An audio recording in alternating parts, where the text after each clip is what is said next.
So we really have reached Yochanan part 19 this time. So last week ended, we read some verses that we'd otherwise overlook because there's not a whole lot going on in the storyline. And like today's verses, there's not a lot of stuff going on in the storyline, so to say.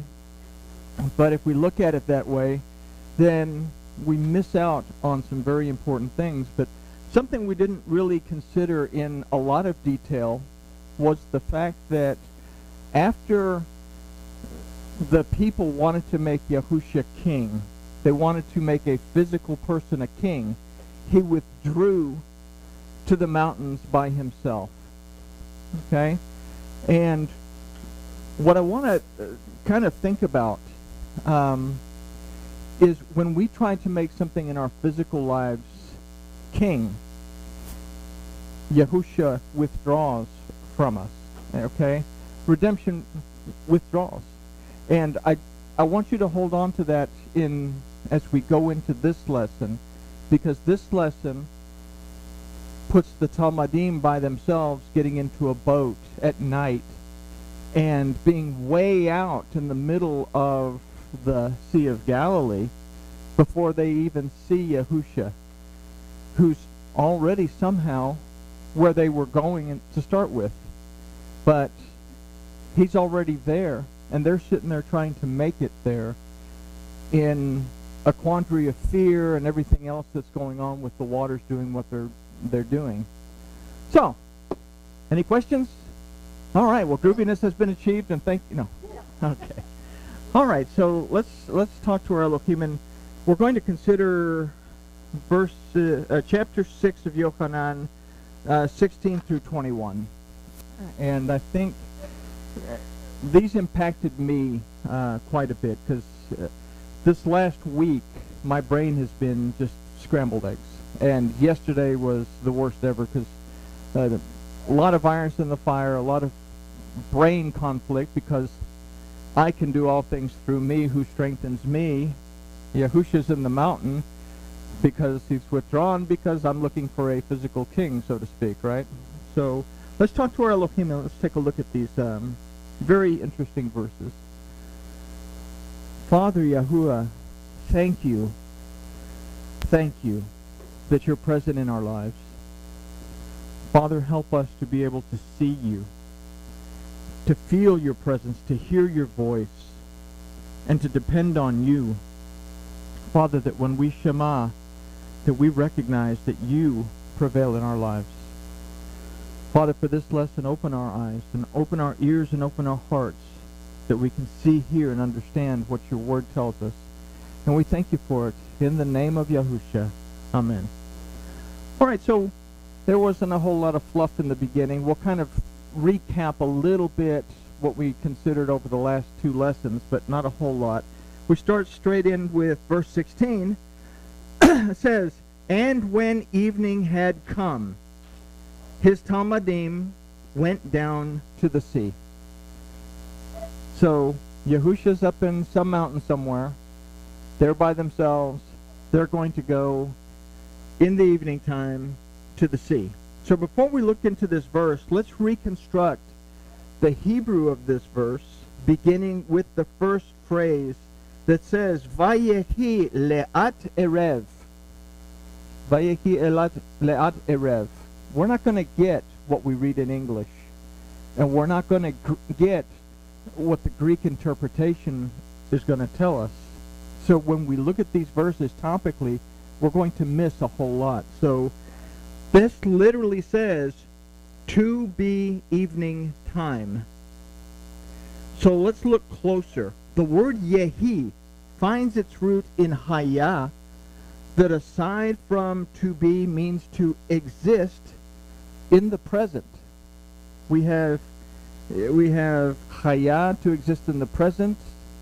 We have hoveh, to have existed, and yihyeh, to exist in the future. So this is our situation right now. This is our present situation.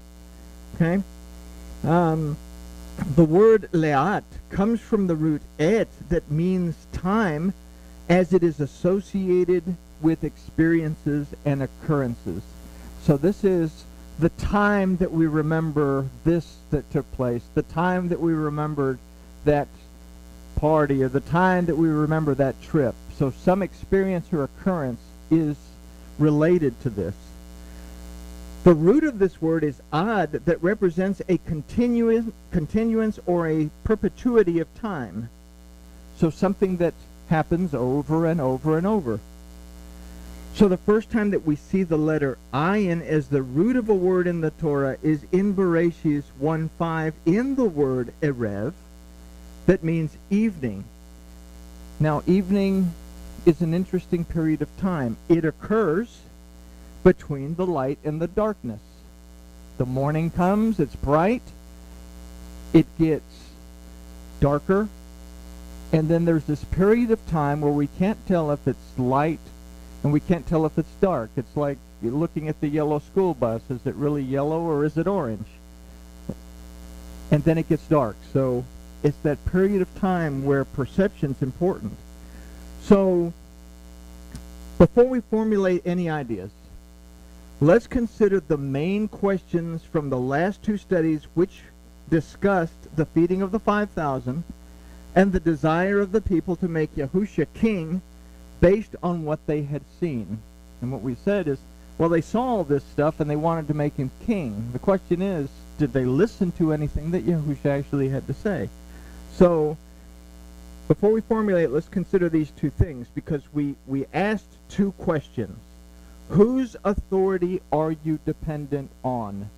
And we recall that Yahusha asked Philip, where are we going to get bread to feed these people?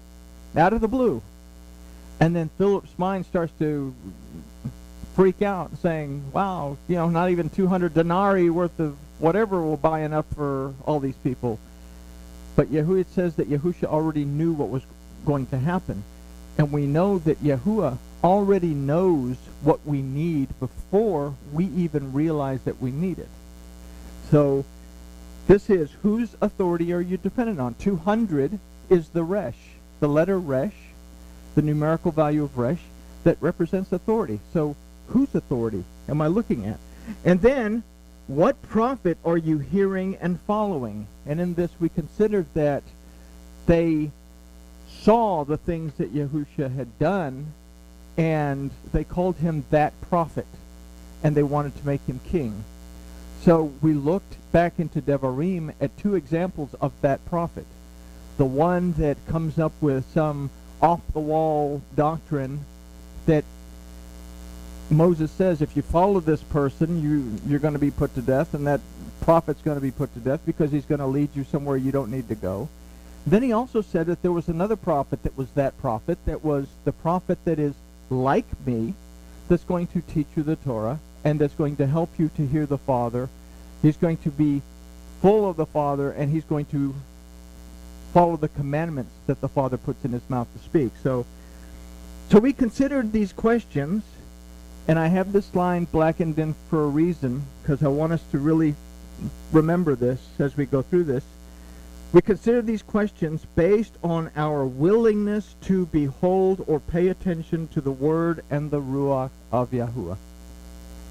So with this in mind, let's consider the reconstruction, or a reconstruction of this phrase that will formulate an idea for us to consider. Our present existence requires us to perceive based on our experiences and the occurrences in our lives.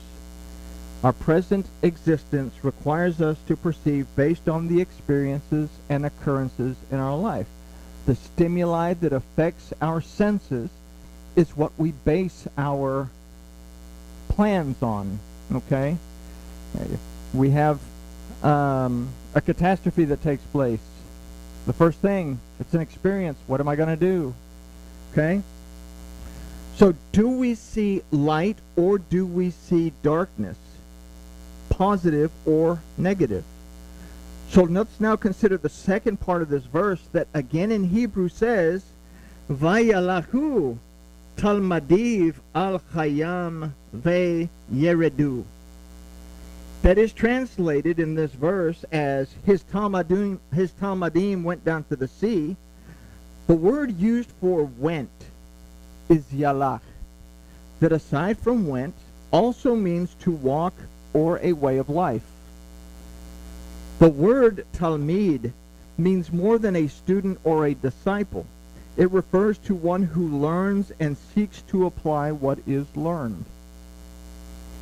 The word for sea is yam.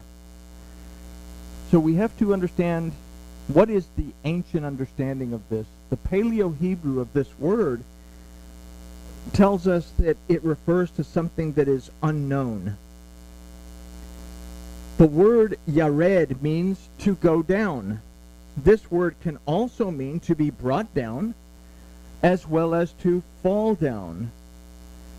Now, we look at the Hebrew of this verse because it's very important that we understand that things in Hebrew also have meanings. Words, letters in Hebrew also have meaning aside from what the verse says that we also have to take into consideration. We can't do this with Greek. We can't do it with English. We have to look at it from the language of Elohim. So the words yaredu, vayalahu, and talmadiv all have a letter vav in them. Yaredu gives us a plural idea that more than one talmid went down and was involved, and more than one talmid was involved in this action. The vav at the front, that means and again at the end, meaning more than one talmid, was involved in this action. The word talmadiv, the vav shows us that they were his talmadim. Okay, so we have talmadiv. It literally means his talmadim. They belong to Yahusha's talmadim. Were involved in this verse's actions. So what we consider from these vavs is a representation of the flesh or the carnal side of humankind, something that we all deal with. Then in the word vayalahu, we can consider that our carnal side can and does influence our walk with Elohim, and as a result, our way of life. In the word yaredu, we can consider that our carnal side will often bring us down or cause us to fail. And in the word talmadiv, we can consider that even though we learn and apply to our lives, this can be carnal in its origin. Again, we have this concept, I can do all things through me who strengthens me. I have this problem, I'm going to go to guns, I'm going to do this, and I'm going to plan that, and I've got to go do this, and I've got to get the financing from the bank, and I've got to make sure all this stuff, and me, and I, without stopping, sitting down for a minute, having a cup of tea, and saying, Yahuwah my Elohim, this is my situation. What do I do? And then being quiet and let the ideas start to flow from the spiritual realm. So the carnal side will often bring us down or cause us to fall. And we can apply what we learn from this carnal perspective to our lives, and it can cause us to go way off course and make a lot of silly steps that we don't necessarily need to make. Did we do the A to B graph in this with y'all? Let's consider this. Let's consider that concept for just a second. Okay? A, B. What do we want to do? We want the quickest way to get from point A to point B. We all carry an instant gratification monkey with us. What am I going to do? I have this thing I've got to get to. I'm over here. I've got to get there right away. I don't have time to dilly-dally. Don't have time for all that God stuff. I'll take care of it on Sunday. But along the way, what happens? I start moving and I get stuck here. And then I may get this blockage done and I get stuck here, which pushes me back to here. And it takes forever to get to B, if I even get to B. Or I can sit down with my tea, my crackers, have a conversation with my Elohim. Lay everything down that I would like to see happen. And then the Spirit begins to show me things that I wasn't aware of, that I can't go straight to B. I have to go somewhere in the middle and take care of something in the middle first that doesn't make sense to me. But all of a sudden I've taken care of something in the middle, and this little problem is no longer there. And then I have to go all the way to the last step to set up things for the first step. And I'm paying attention to what the Spirit's telling me. Then I go here, and what this does is it paves the way, and all of a sudden I find myself here. It's a few extra steps, but I'm not struggling along the path. I know exactly what to do. It doesn't make any sense, but I try it anyway. And all of a sudden, guess what? I've gone from A to B. I've had to leave the instant gratification monkey in the cage at home, but I've gotten to where I want. So we have to stop depending on the carnal side of us to teach us and to guide us as to what to do. We have to be able to go back and recognize that our Elohim, Yahuwah Elohim, does exist. Okay? So, with that said, the reason for this can be found in the word for the sea, Hayam, that we considered the Paleo-Hebrew idea of Yam as an illustration of the unknown. The He that precedes it is used to say the, but the letter He also represents the idea of to behold, what we perceive, discern, and understand. So what we can consider from this is that the way that we perceive, discern, and understand the unknown can cause us to act according to our carnal side, which in turn can cause us to apply concepts that affect our learning and application of what we learn, our walk with our Elohim, and our way of life, and can cause us to be brought down or to fall away from a strong relationship with our Elohim. So this takes us back to considering the first idea that we formulated and answering the question that was posed. Our present existence requires us to perceive based on our experiences and the occurrences in our lives. Do we see light or do we see darkness? Are we looking at the positive aspects of the worst possible scenario ever on the face of the planet in our lives? Or are we only focused in on the negative? I got to visit a man who had cancer this last week at Petersmith, and I asked him, "Are you sick?" And he said, "Yes, I'm so sick." And I said, "Why don't you put that away and say, I'm in perfect health. Say that every cell in my body is being restored." And he said, "I never thought of it that way." We bring on ourselves what we believe. Okay? So, something to think about. So this takes us back again. Our present experience requires us to perceive based on our experiences and occurrences in our lives. Are we looking at the light, or are they looking at the darkness? When did they go down to the sea? They went down in the evening. They had to be able to perceive and understand the unknown before they act on it. I can perceive it from my carnal nature, or I can perceive it from Yahuwah Elohim's point of view. So this complete concept in turn forces us to re-examine the questions that we considered from the other events that the Talmudim witnessed. Whose authority are you dependent on? And what prophet are you hearing and following? And verse 17 will illustrate the beginning effect on us if we don't catch ourselves when we are leaning towards our carnal side. Verse 17 says, "And entered into a boat, and went over the sea towards Capernaum. And it was now dark, and Yahusha had not come to them." Well, I want to make my physical things my king. Yahusha withdraws to the mountain. I'm on my own going into the sea, so I'm going to get into a boat and I'm going to attack the unknown by myself, right? So let's take a look at this. We have to again reconstruct the Hebrew of this verse to extract its deeper meaning. The first phrase is Bo Aniyah Ve Yabaru, that is translated as and entered into a boat. So the word Bo Aniyah means to enter in. It comes from the root bo, that also means to follow into and to be led into. The word used for boat is abaru, that means to cross or to ford. You cross a river, you ford the river.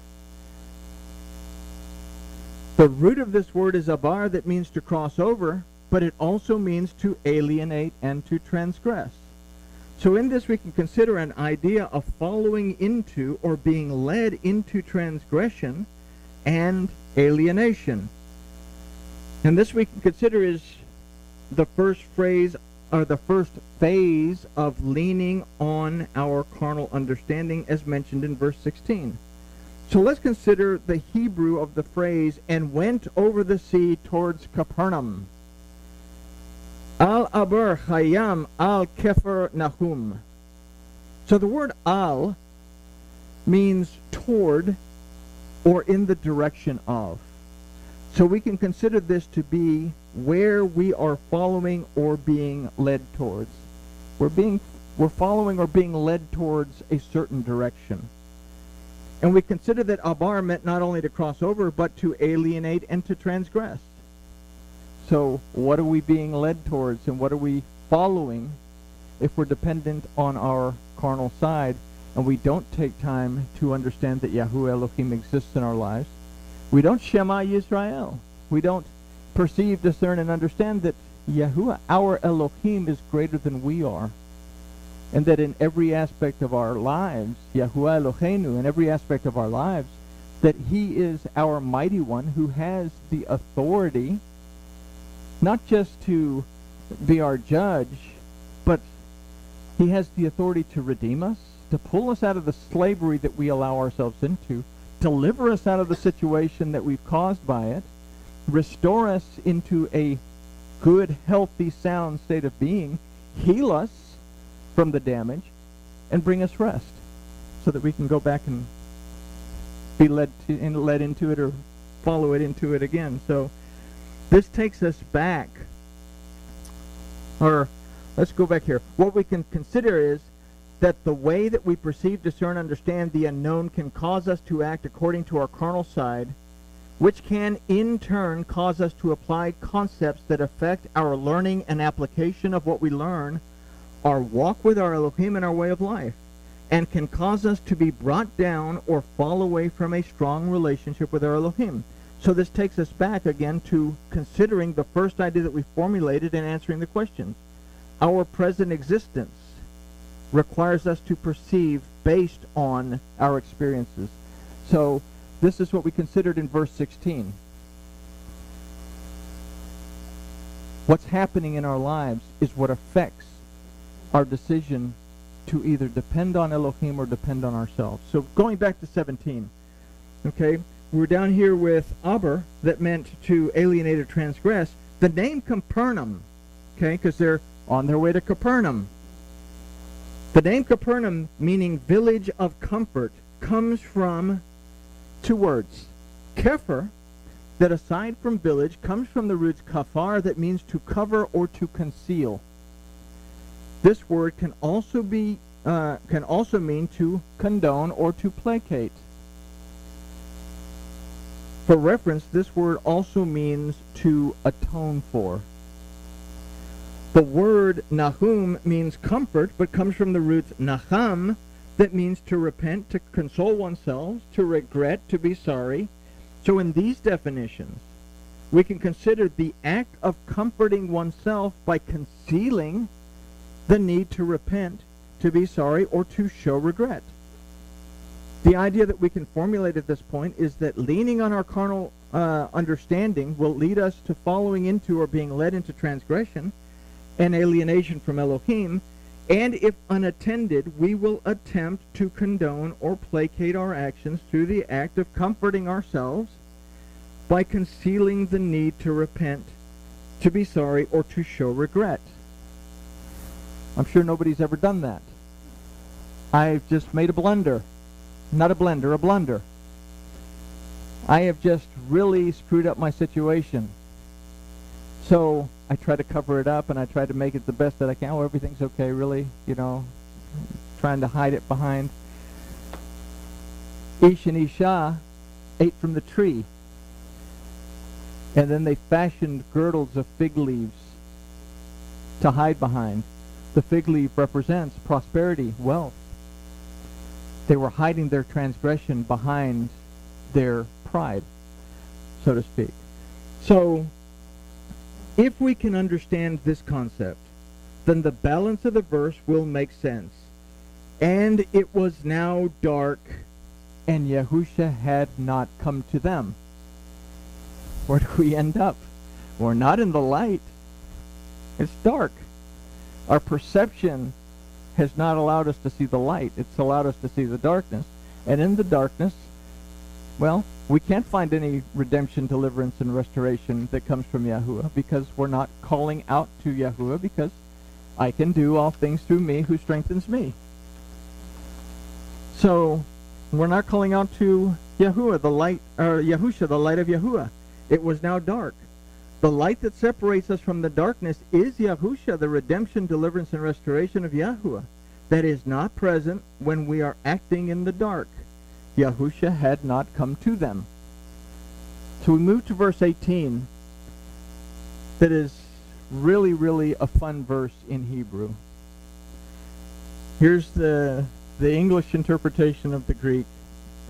And the sea arose because of a great wind that blew. Okay, there was a wind blowing and the waves were coming up because the wind's blowing the water up, right? So let's take a look at it. It may be a little surprising to find that this is not what the Hebrew of this verse says. The Hebrew is Veyehi sa'ar gadol ober ve'chayam halak ve'soar, that translates to, and there came to be a great storm while crossing over, and the sea was carried by its attachment to the storm. Okay, it's a little bit different. Let's consider that.